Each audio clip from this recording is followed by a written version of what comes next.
Now, something I didn't mention on the latest NewWorldNextWeek.com episode,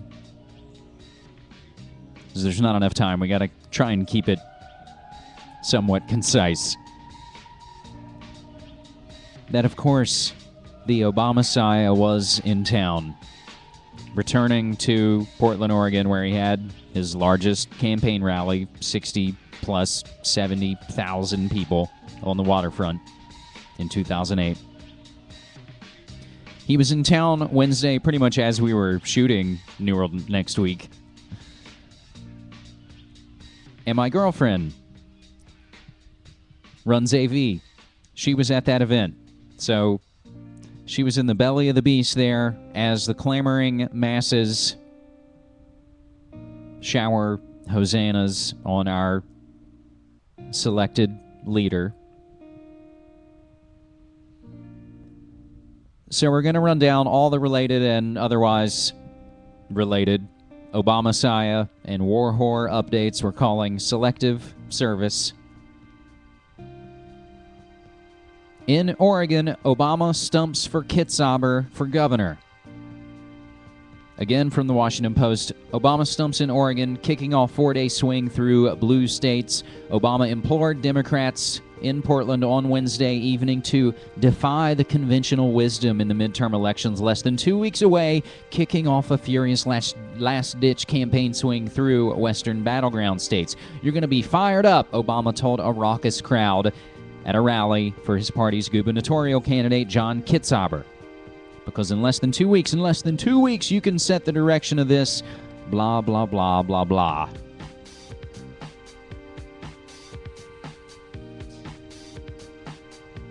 Again, running around, shilling for anyone who has a D after their name, as we see, just as people start to break out of the left-right paradigm and the partisan bullshit dog and pony show. They're pulled back in, and as we wonder with the situation in France, wonder why we don't see things exactly like that here in the States. Could it be geographic? We're too spread out to all get to D.C.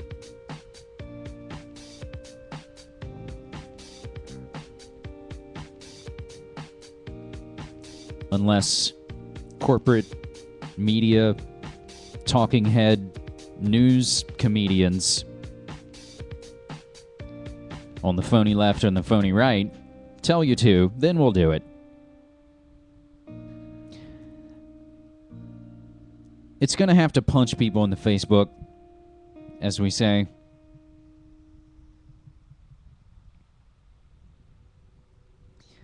So you can read more about Obama's West Coast tour. I guess that's all I have to say about it. Something funny, though, speaking of tours, Obama's upcoming trip to India. Obama to skip Sikh temple in India, partly out of head covering concern. That damn head covering concern. Basically, there's some temple, and if you go as in, he would have to wear a turban, and then you can't have Obama wearing a turban because too many people think he's a Muslim. I mean, where would they get that idea? It only says it on his paperwork as Barry Soetoro, but not to fall into all of those divisive traps, the birther memes, but they are there.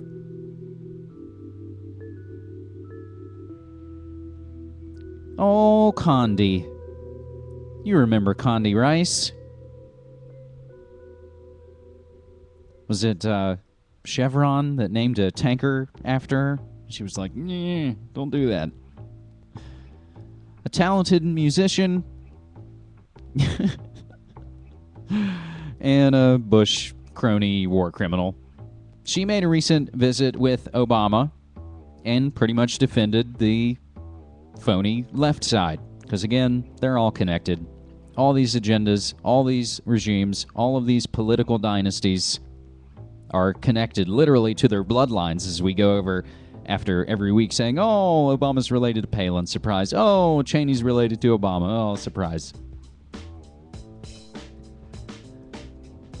But you can get more on Condi from Cryptagon.com. Washington Post has a piece on Obama the snob. Again, we won't get into that. What we will get into from allgov.com, Americans fleeing both Democratic and Republican parties. November election may be shaping up to be a big winner for Republicans, whether it's in Congress or at the gubernatorial level, but the long-term picture continues to appear grim for both major political parties. Allegiance has been slipping in terms of party registration for more than 3 decades, and the most recent numbers show Americans by the hundreds of thousands ditching their Republican or Democrat affiliation. Since November 2008, Democrats have lost 927 plus thousand, Republicans 587 plus thousand. As percentages go, Democrats lost 2.1%, Republican 1.9% over those last 2 years. Abandoning both parties, but not nearly damn fast enough. It could happen with the velocity to make most of these Congress critters head spin while they're on a junket to God knows where. But did you hear about the Tea Party Express Senate candidate?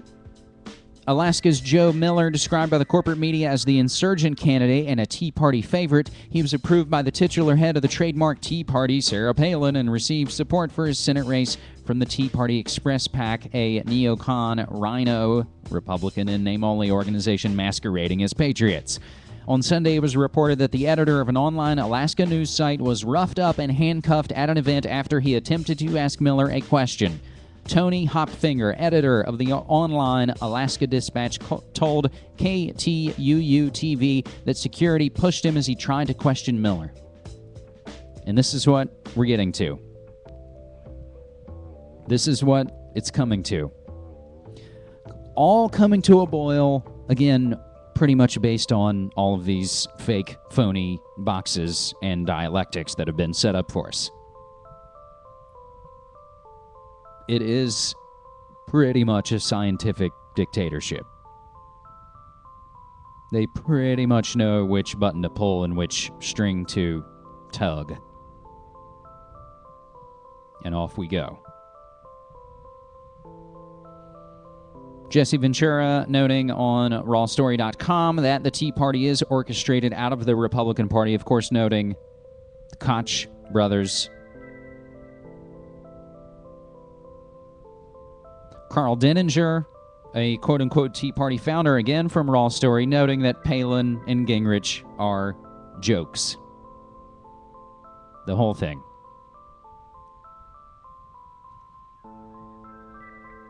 Let's further break it down from Kurt Nimmo. Establishment Republicans poised to take control of House from establishment Democrats. Desperate to turn the tide rising against Obama and the Democrats, Ryan Rudemeyer, a DCCC spokesman, told Politico the ranks of resurgent Republicans include candidates with ties to organized crime, a Nazi enthusiast, and one being sued for attempted rape and sexual assault. So for all the Republicans popping the champagne and the countless millions spent in secret funds from shady right-wing groups, they haven't been able to close the deal in their targeted races, and that's why Democrats will win, Rudemeyer confidently boasted.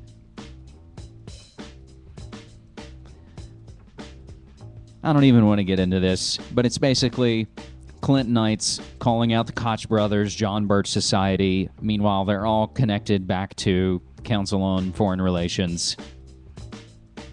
Clinton, Carol Quigley, Palin, Bush Sr., Kissinger, Trilaterals, Bilderbergers, Clinton with about 100 Council on Foreign Relations members in his cabinet alone.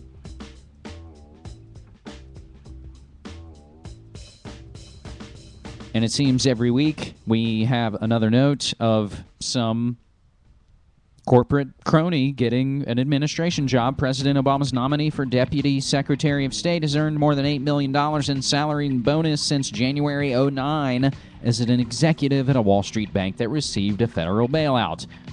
Thomas R. Nides, N-I-D-E-S, six-figure fundraiser for Hillary during her 2008 presidential run, disclosed his compensation from Morgan Stanley in a recent filing with the U.S. Office of Government Ethics. So, Morgan Stanley, Hillary-connected bankster, Wall Street mogul Thomas Nides picked for Deputy Secretary of State. Oh, deputy to Hillary Clinton. I worked on her campaign. It all makes sense. There's no conflict of interest here. And as we approach these class warfare, racially charged, culturally divisive dog and pony show selections coming up in just a few short weeks now. And coming up, we'll get into some of the interesting developments coming out of the Senate race from my home state of West Virginia. But there are debates, and we'll get into that later, and that's what we've got right now.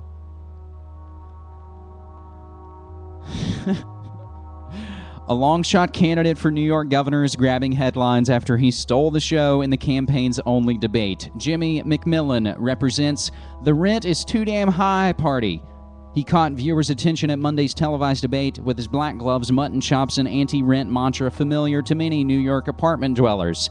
Since then, clips of McMillan's appearance have made him a staple on national cable news shows. He's appeared on The Wendy Williams Show, Don Imus, on and on. McMillan's not a perfect messenger for his cause. He has blamed high rents in part on Jewish landlords. He's also given conflicting stories on how much rent he pays for his apartment in Brooklyn. Now, you didn't think I'd let a story like this go by, because anytime you've got viral videos and news and music and memes all tied together, you know that's tailor-made for Media Monarchy. So here are two different of the growing amount of versions of Jimmy McMillan, New York governor to be. Alas, it won't be. Jimmy McMillan, the rent is too damn high. I represent the rent is too damn high party. People working 8 hours a day and 40 hours a week to some a third job. Gotta listen like me. Women can't afford to take care of their children, feed their children breakfast, lunch, and dinner.